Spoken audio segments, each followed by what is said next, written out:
What's up, heroes? It's Monday morning. Something's wrong with my drum. There we go.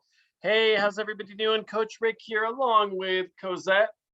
We are so excited to move forward on Money May, but before we do that, I want to do one more shout out to Crystal Lindsay for her amazing book that just went up on Audible, Grit and Gratitude. I've been listening to it for the last week. It's amazing. It's brought me to tears. It's like a combination of everything we talk about in Morning Hero along with her life story. And seriously, get this for yourself, get this for other people. Anybody who had any kind of difficult childhood abuse, a parent out of the picture, anything, this is the book for them. It's amazing. Get it. Okay, so this is where we should be now in Money May. You should have calculated your net worth, have your balance sheet, assets and liabilities. And hopefully last week you invested in some kind of asset, a stock, a bond, a business license, intellectual property, heck, a savings account that's getting you a couple pennies of interest at least. You've got something that's generating some kind of income, no matter how big or small. But now we're going to talk about the dark side of net worth. We're going to talk about debt in all of its ugliness. Remember, I told you guys we're going deep and we're going hard this month. It's not going to be pretty. Let's get into it.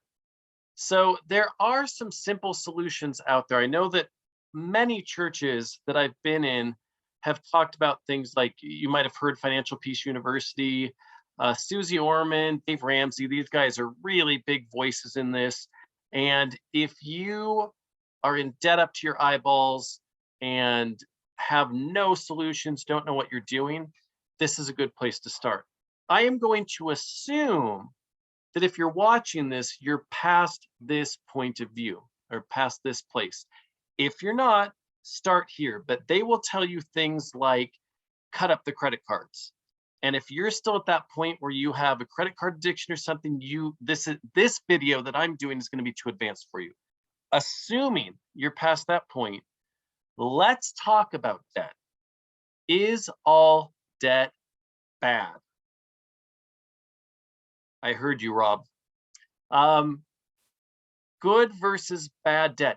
Okay, so here's the deal. I took some graphics off the internet, and I think even the conventional wisdom, we're going to talk about this during book club, even the conventional wisdom is incorrect. So this slide says, in an ideal world, the perfect amount of debt is no debt.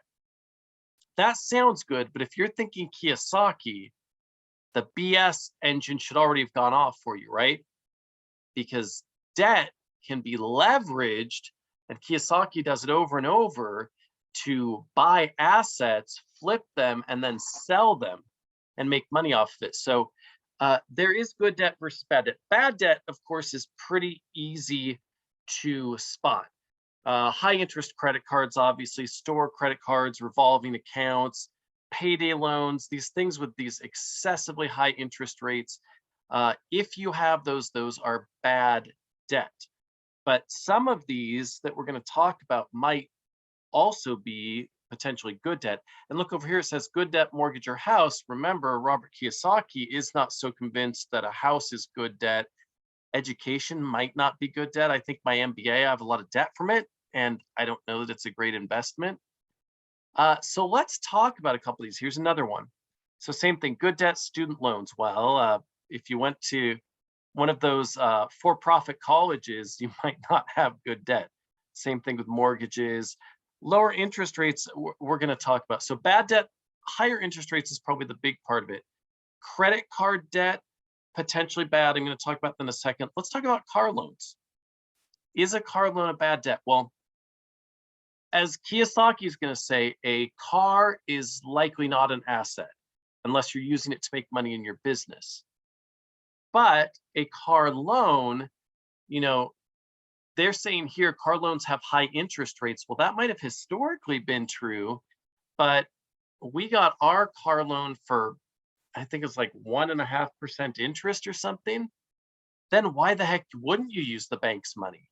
Because I can take that money and instead, even if I could pay cash, If they're going to finance it for me at 1.5% interest, then I can take that money I would have put down and put it into something that yields even, a relatively safe 6 or 7% interest and make money and use that to pay off the car loan. Or when Olivia gave birth, we could have paid for the all the debt for that cash, but the hospital said they would finance it for us at 0% interest. Why the heck am I going to start, even though it's debt? That's good debt. That's free money they're loaning us, and I can again use that to make money. So this is where we're, like I said, we're really going to start getting into the weeds here about good versus bad debt. Before I get into that, I want to go over to you on my balance sheet, my net worth sheet. So you guys have probably all seen this. This has a calculator, it tracks it over time.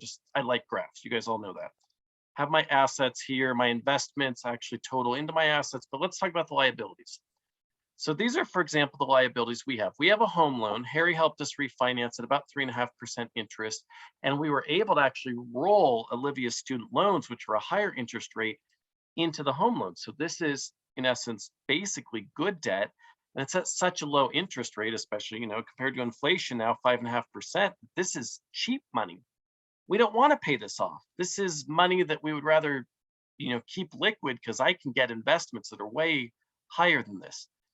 Once we get into my student loans, remember, this is what I was talking about, good debt versus bad debt. Some of my loans are at as high as 8.5% interest. That's getting pretty gross where I probably do want to pay that off. Although right now, actually, I say these are 5.5 and 6, but because of the COVID stuff, those are actually 0%. So am I paying on them right now? Absolutely not. The government's holding those loans. It's great. Credit cards. Okay. Credit card debt is bad if you carry it over 30 days. Olivia and I literally pay for every single expense with credit cards. But we have our credit cards set to auto pay the entire balance at the end of every month. And this is the great way to give it back to the credit card companies and say, F you guys. So Olivia has hers as Sky Miles. Mine is Citi Thank You cards. I get about $800 in the cash equivalent. I think now it's through Amazon, $800 in store credit. So like last year or 2 years ago, we bought a brand new TV and I got my PlayStation for free. We don't pay any dues on the credit cards. We've gotten flights for free. So in our case, credit cards are great because we're screwing the bank. The bank is paying us to use their credit cards. So again, it's what are you doing with that debt? And then the other thing is, what is your next best alternative? So like this home loan, yeah, 3.5% isn't maybe what I want to pay, but what's my next best alternative? Can I take that $329,000 that we owe, and even if I had that cash, would I want to pay it off right now?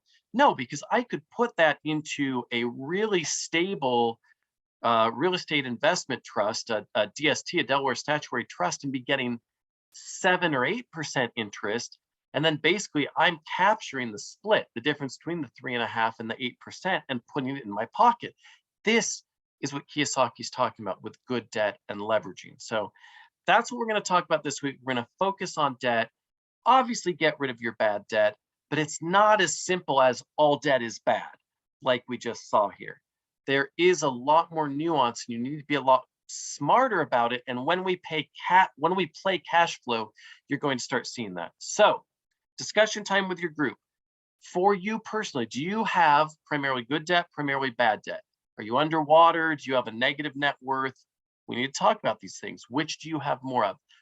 If you have bad debt, do you have a strategy to eliminate it? That's probably going to mean budgeting, putting on auto pay to pay down that debt, maybe giving up cable TV or something and getting the hell rid of, like Olivia and I, or at least I had credit cards that were at 18% interest.